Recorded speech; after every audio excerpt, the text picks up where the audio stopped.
மெய்வெளியின் செய்திகள் ஆதரவு வழங்குவோர் Satcon Holidays.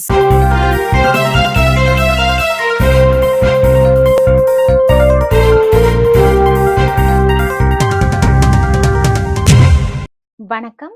மெய்வெளியின் செய்திகள் வாசித்தளிப்பவர் ஷுரோமி சூரியகுமார். முதலில் இலங்கை செய்திகள்.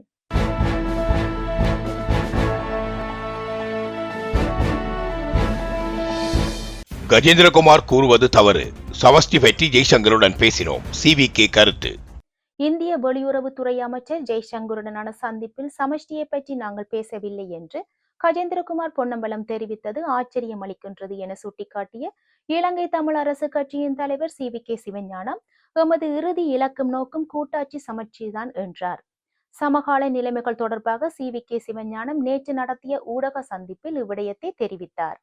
இந்திய வெளியுறவுத்துறை அமைச்சர் ஜெய்சங்கருடனான சந்திப்பு தொடர்பாக கஜேந்திரகுமார் பொன்னம்பலம் நடத்திய ஊடக சந்திப்புக்கு அவருக்கு நன்றி சொல்ல வேண்டும்.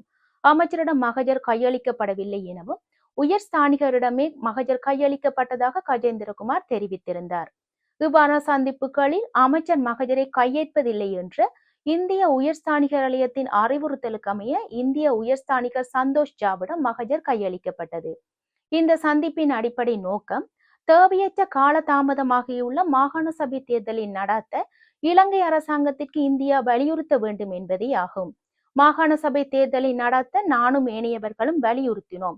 சமஷ்டியை பற்றி நாங்கள் பேசவில்லை என்று கஜேந்திரகுமார் பொன்னம்பலம் தெரிவித்தது ஆச்சரியம் அளிக்கின்றது. கலந்துரையாடலை ஆரம்பித்தது தான் என தெரிவித்த அவர், கலந்துரையாடலின் இறுதியில் சமஷ்டியை பற்றி பல விடயங்களை பேசியதாக தெரிவித்தார். சந்திப்பு முடியும் தருணத்தில் ஜனாதிபதி அனுரகுமார திசாநாயகவுக்கு நாங்கள் முன்வைத்த கடிதத்தின் நோக்கத்தை மீண்டும் ஜெய்சங்கருக்கு தெளிவுபடுத்தினோம்.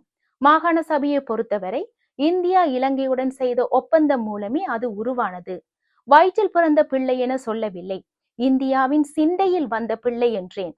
அதை வலியுறுத்தவே மகஜரும் கையளித்தோம். அதே போல குறித்த சந்திப்பில் எமது இறுதி இலக்கும் நோக்கும் கூட்டாட்சி சமர்ச்சிதான் என்பதை தெரிவித்தோம். மகஜரில் இந்த விடயம் இருக்கின்றது.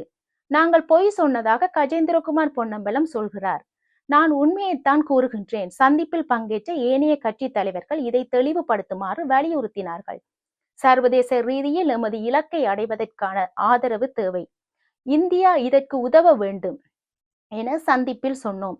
நான் சொன்னது பொய் என்றால் இந்தியா மறுதளிக்கும். ராஜதந்திரிகள் எல்லாவற்றுக்கும் பதில் சொல்ல மாட்டார்கள், செயலிலேயே அதை செய்வார்கள். நாங்கள் சமஷ்டி கட்சி, ஆகவே சமஷ்டியை பற்றி பேசாமல் விடுவோமா? நாங்கள் சந்திப்பின் பின்பகுதியில் அதனை வலியுறுத்தினேன். 13ஆம் திருத்தம் ஒற்றையாட்சிக்குள் முடங்கி போகும் என கூறிவிட்டு கஜேந்திரகுமார் மாகாண சபை தேர்தலில் போட்டியிடுவதாக சொல்கிறார். இது சுய முரண்பாடு.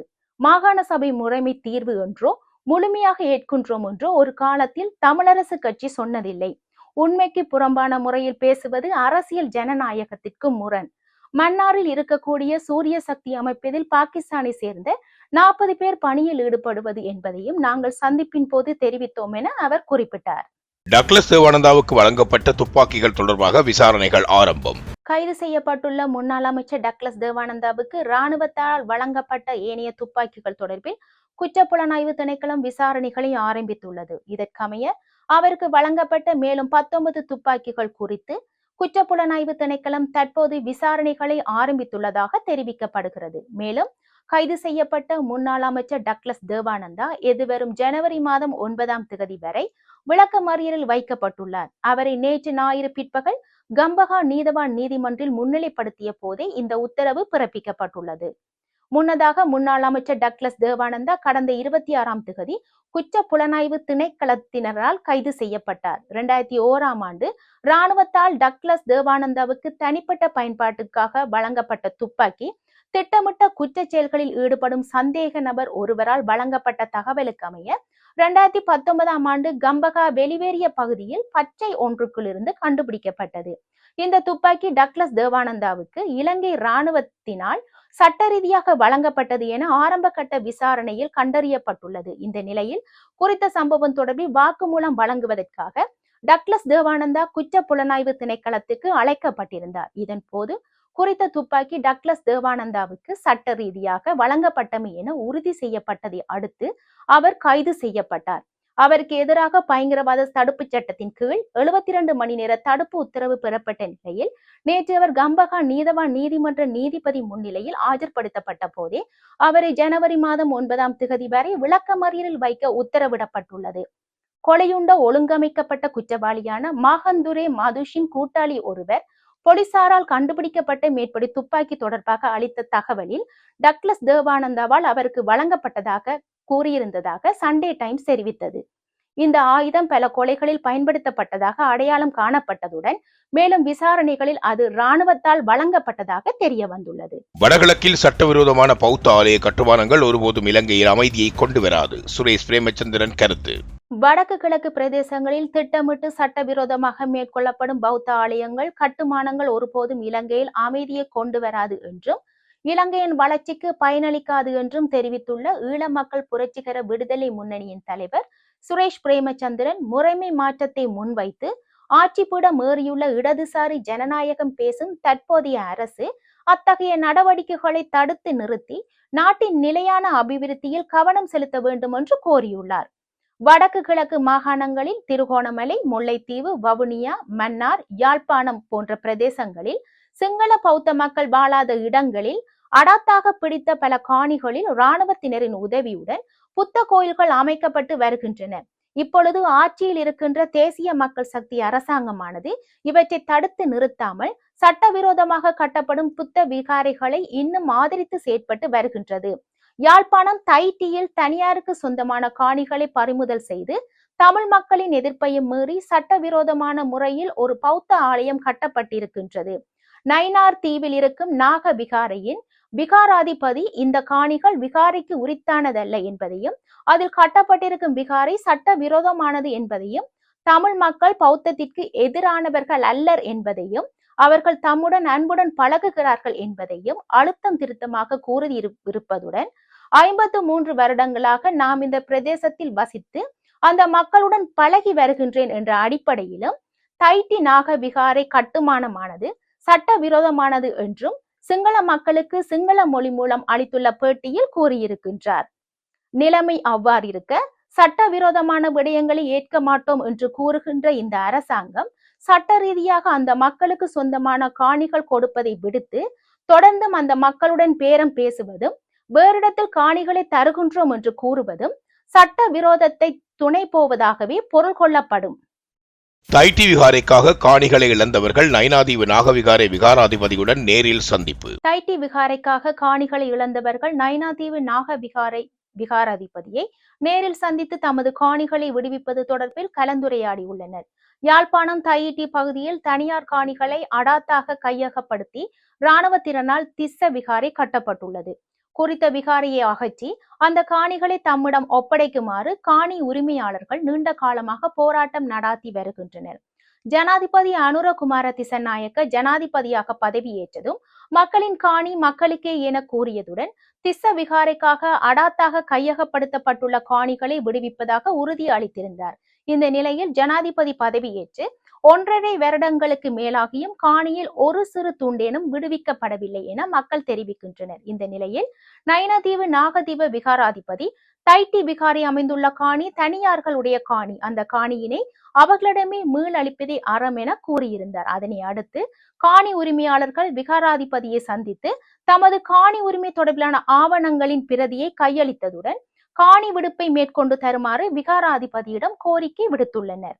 இதேவேளை தையிட்டி விகாரை தொடர்பில் மாவட்ட செயலகத்தில் நடைபெற்ற ஒருங்கிணைப்பு குழு கூட்டத்தில் நாடாளுமன்ற உறுப்பினர் கஜேந்திரகுமார் பொன்னம்பலம் கடற்தொழில் அமைச்சரிடம் கேள்வி எழுப்பிய போது சமூக மட்ட அமைப்புகளின் பிரதிநிதிகள் என்னும் அடையாளத்துடன் கூட்டத்தில் கலந்து கொண்ட தேசிய மக்கள் சக்தியினர் குழப்பத்தை ஏற்படுத்தியமையால் அமைச்சர் தைட்டி விகாரை தொடர்பில் கருத்துக்களை கூறாது கூட்டத்தை நிறைவு செய்து வெளியேறியிருந்தமை குறிப்பிடத்தக்கது. இந்திய நாட்டுக்கு சொந்தமான ராக்கெட்டின் பாகம் 1 திருகோணமலையில் கரையொதுங்கியது. சம்பூர் போலீஸ் பிரிவுக்குட்பட்ட சம்பூர் மலைமுந்தல் கடற்பரப்பில் நேற்று இந்திய நாட்டுக்கு சொந்தமானதாக கருதப்படும் ராக்கெட்டின் பாகம் 1 கரை ஒதுங்கியுள்ளதாக தெரிவிக்கப்படுகின்றது. குறித்த ராக்கெட்டின் பாகங்கள் திருகோணமலை கடற்பரப்பில் மிதந்து வந்த நிலையில் சம்பூர் மலைமுந்தல் கடற்பரப்பில் கரை ஒதுங்கியுள்ளது. இந்த நிலையில் குறித்த பகுதியில் 2 கடற்படை வீரர்கள் பாதுகாப்பு கடமையில் ஈடுபடுத்தப்பட்டுள்ளதாகவும் தெரிவிக்கப்படுகின்றது. இதன்போது ராக்கெட் பாகம் மீட்கப்பட்டு கரைக்கு கொண்டு வரப்பட்டுள்ளது. குறித்த பாகமானது விண்வெளிக்கு அனுப்பப்படும் ராக்கெட்டின் பாகங்களாக இருக்கலாம் எனவும், ராக்கெட் மேலெழுந்து செல்கின்ற போது கலன்று விழுகின்ற பாகங்களாக இவை இருக்கலாமா என்று சந்தேகம் வெளியிடப்படுகின்றது. வடமராட்சி கிழக்கு தாளியடி கடலில் நீராடிய இளைஞன் மாயம். யாழ் வடமராட்சி கிழக்கு தாளையடி கடலில் நீராடிய இளைஞன் கடலில் அடித்து செல்லப்பட்டுள்ளார். குறித்த சம்பவம் நேற்று பிற்பகல் இடம்பெற்றுள்ளது. உடுத்துறையைச் சேர்ந்த உதைப்பந்தாட்ட வீரரான 27 வயதுடைய ஜெசிந்தன் என்பவரே இவ்வாறு கடலில் அடித்து செல்லப்பட்டுள்ளார். மேற்படி இளைஞன் நேற்று தனது நண்பர்களுடன் கடலில் நீராடுவதற்காக தாளையடி கடற்கரை சென்றுள்ளார். கடல் பகுதியில் நிலவும் சீரற்ற காற்று மற்றும் கடல் கொந்தளிப்பால் இந்த இளைஞன் கடலோடு அடித்து செல்லப்பட்டுள்ளார். இளைஞனுடன் நீராடிய மேலும் இருவரை காவல் நிலையத்தில் வைத்து மருதங்கணி காவல்துறையினர் விசாரணைகளை மேற்கொண்டு வருகின்றனர். செய்திகளில் இனி வருவன இந்திய செய்திகள். Discover the magic of Sri Lanka with Satkin Holidays. From breathtaking beaches to ancient temples, we offer curated travel itineraries for every kind of traveler. Our experts design the perfect journey, tailored to your needs and interests, ensuring you make the most of your time in Sri Lanka. Experience Sri Lanka's vibrant culture, pristine nature, and world-class hospitality with Satkin Holidays. Book your unforgettable adventure today with Satkin Holidays.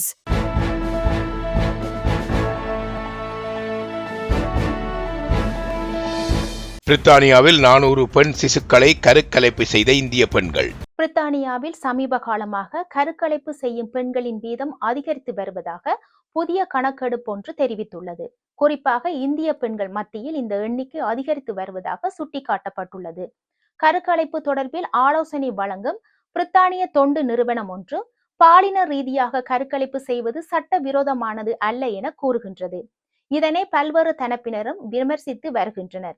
பிரித்தானியாவில் வசிக்கும் இந்திய பெண்கள் ஆண் குழந்தைகளை பெற்றுக் கொள்வதற்கு கட்டாயப்படுத்தப்படுவதாகவும், இதனால் scan பரிசோதனைகளை தொடர்ந்து கருக்கெடுப்புகள் முன்னெடுக்கப்படலாம் எனவும் தெரிவிக்கப்படுகின்றது. 2021ஆம் ஆண்டு வரையிலான 5 ஆண்டுகளில் இந்திய வம்சாவளியைச் சேர்ந்த பெண்கள் பாலினத்தின் அடிப்படையில் 400 சிறுமிகளை கருக்கலைப்பு செய்திருக்கலாம் என்று அஞ்சப்படுகின்றது. ஆனால் பிரித்தானிய சட்ட விதிகளின் அடிப்படையில் பாலினத்தின் அடிப்படையில் மட்டும் கருக்கலைப்பு செய்வது சட்டவிரோதமானது. கருக்கலைப்பு சட்டத்தின் கீழ் பாலினம் ஒரு சட்டபூர்வமான காரணம் அல்ல என்று கூறுகின்றமை குறிப்பிடத்தக்கது.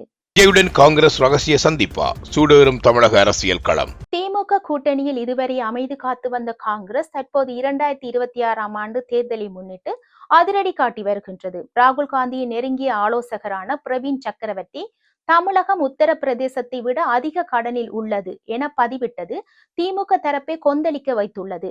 காங்கிரசின் ஒரு தரப்பினர் ஆட்சி அதிகாரத்துக்கு பங்கு வேண்டும் என்று வெளிப்படையாக குரல் கொடுக்க தொடங்கிவிட்டனர்.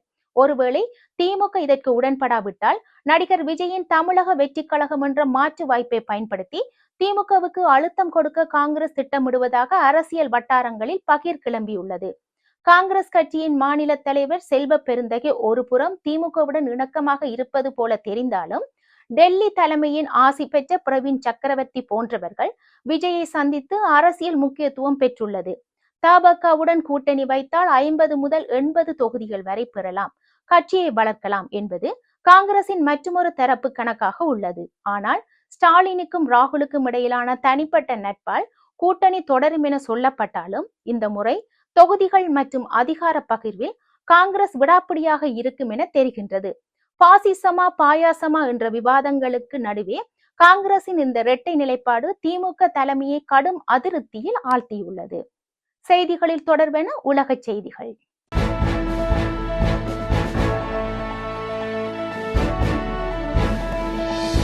பிரித்தானியாவை விட்டு வெளியேறும் இளம் தலைமுறையினர். பிரித்தானியாவில் இருந்து படித்த தொழில் வாய்ப்பிற்காக காத்திருக்கும் பல இளைய தலைமுறையினர் சமீப காலமாக நாட்டை விட்டு வெளியேறும் போக்கு அதிகரித்து வருகின்றது. அதிகரித்து வரும் வாடகைகள், கனமான வேலை சந்தை மற்றும் ஊதிய உயர்வு வரம்பிற்கு உட்பட்டுள்ளமை உள்ளிட்ட பல காரணங்களால் படித்த இளம் தலைமுறையினர் நாட்டை விட்டு வெளியேறி வருவதாக கூறப்படுகிறது. தேசிய புள்ளி விவர அலுவலகம் சமீபத்தில் வெளியிட்டுள்ள தரவுகளின்படி கடந்த ஜூன் வரையிலான காலப்பகுதியில் 35 வயதிற்குட்பட்ட 1,95,000 பேர் வெளிநாடுகளுக்கு இடம்பெயர்ந்துள்ளதாக சுட்டிக்காட்டப்பட்டுள்ளது. நாட்டை விட்டு வெளியேறும் பலர் ஆஸ்திரேலியா, தென்கொரியா மற்றும் ஹாங்காங்கிற்கு குடிபெயர்ந்துள்ளனர். பெரும்பாலான இளைஞர்களின் முதல் தர தெரிவாக ஜப்பான் காணப்படுகிறது.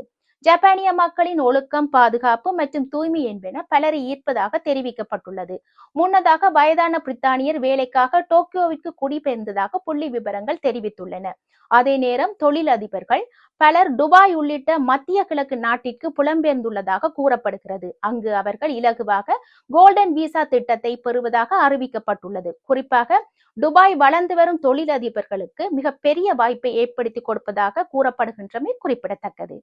அமைதி திட்டத்தில் 90% உடன்பாடு உக்ரைன் ஜனாதிபதி. உக்ரைன் போரை முடிவுக்கு கொண்டு வருவதற்கான ராஜதந்திர முயற்சிகள் இறுதி கட்டத்தில் இருப்பதாக அமெரிக்க ஜனாதிபதி டொனால்ட் ட்ரம்ப் ஞாயிற்றுக்கிழமை தெரிவித்தார். பேச்சுவார்த்தைகளின் இறுதி கட்டத்தில் இருக்கின்றோம் என்று நினைக்கின்றேன், இல்லையெனில் அது மிக மிக நீண்ட காலமாக இருக்கும் என்று ட்ரம்ப் சுட்டிக்காட்டியுள்ளார். இந்த செயல்முறைக்கு தனக்கு எந்த காலக்கெடுவும் இல்லை என்றும் அவர் தெரிவித்துள்ளார். ரஷ்யாவுடனான போரை முடிவுக்கு கொண்டு வருவது குறித்த முக்கியமான பேச்சுவார்த்தைகளுக்காக உக்ரைன் ஜனாதிபதி விளாடிமிர் ஜெலன்ஸ்கியை அமெரிக்க ஜனாதிபதி டொனால்ட் ட்ரம்ப் தனது புளோரிடா ஸ்டேட்டில் நேற்று ஞாயிற்றுக்கிழமை வரவேற்றார். இதனை அடுத்து இரு நாட்டு தலைவர்களும் செய்தியாளர்களிடம் உரையாற்றினர். ரஷ்ய ஜனாதிபதி விளாடிமிர் புட்டின் அமைதி குறித்து மிகவும் தீவிரமாக இருப்பதாக டொனால்ட் ட்ரம்ப் தெரிவித்திருந்தார். உக்ரைன் பாதுகாப்பை உறுதி செய்வதற்கான வலுவான ஒப்பந்தம் இருக்கும் என்றும் இதில் ஐரோப்பிய நாடுகளும் அடங்கும் என்றும் அவர் சுட்டிக்காட்டியுள்ளார். ஜெலன்ஸ்கியுடனான இந்த சந்திப்பிற்கு சில மணி நேரங்களுக்கு முன்பு ரஷ்ய தலைவர் விளாடிமிர் புட்டினுடன் ஒரு பயனுள்ள உரையாடலை நடத்தியதாக அமெரிக்க ஜனாதிபதி ட்ரம்ப் தெரிவித்தார். ரஷ்ய உக்ரைன் வெற்றி பெற விரும்புகிறது. இது கொஞ்சம் விசித்திரமாகத்தான் தோன்றலாம், ஆனால் நான் ஜனாதிபதியிடம் விளக்கி கொண்டிருந்தேன். ஜனாதிபதி புட்டின் உக்ரைனின் வெற்றிக்கு மிகவும் தாராளமாக ஆதரவளித்தார். இதில் மிக குறைந்த விலையில் ஆற்றல், மின்சாரம் மற்றும் பிற பொருட்களை வழங்குவதும் அடங்கும். எனவே இன்று அந்த அழைப்பில் இருந்து நிறைய நல்ல விடயங்கள் வெளிவந்தன. உக்ரைன் ஜனாதிபதி விளாடிமிர் ஜெலன்ஸ்கி கூறுகையில், அனைத்து தலைப்புகளிலும் நாங்கள் சிறந்த விவாதங்களை நடத்தினோம். மேலும் கடந்த சில வாரங்களாக அமெரிக்கா மற்றும் உக்ரைன் அணிகள் அடைந்த முன்னேற்றத்தை நாங்கள் பாராட்டுகின்றோம். அமைதி கட்டமைப்பின் அனைத்து அம்சங்களையும் நாங்கள் விவாதித்தோம். 20 அம்ச அமைதி திட்டத்தில் 90% உடன்பாடு உள்ளது. அமெரிக்க உக்ரைன் பாதுகாப்பு உத்தரவாதங்களில் 100% உடன்பாடு மற்றும் அமெரிக்க ஐரோப்பிய உக்ரைன் பாதுகாப்பு உத்தரவாதங்களில் கிட்டத்தட்ட உடன்பாடு உள்ளது. இராணுவ பரிமாணத்தில் 100% உடன்பாடு உள்ளது. வளர்ச்சி திட்டம் இறுதி செயற்பட்டு வருகின்றது. மேலும் எதிர்காலத்தில் எடுக்க வேண்டிய நடவடிக்கைகள் குறித்து நாங்கள் விவாதித்தோம். நீடித்த அமைதியை அடைவதில் பாதுகாப்பு உத்தரவாதங்கள் ஒரு முக்கிய மைல்கல் என்பதை நாங்கள் ஒப்புக்கொள்கின்றோம். மேலும் எங்கள் குழுக்கள் அனைத்து அம்சங்களிலும் தொடர்ந்து பணியாற்றும். உக்ரைன் அமைதிக்கு தயாராக உள்ளது என்றும் அவர் மேலும் கூறினார்.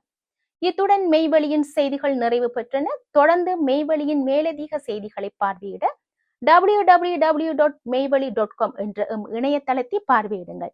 மேலும் மெய்வெளி ஆப்பையும் பதிவிறக்கம் செய்து கொள்ளுங்கள். வணக்கம்.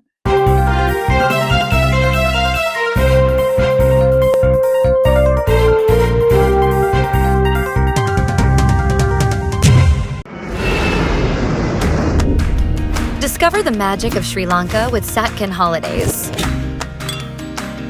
From breathtaking beaches to ancient temples, we offer curated travel itineraries for every kind of traveler.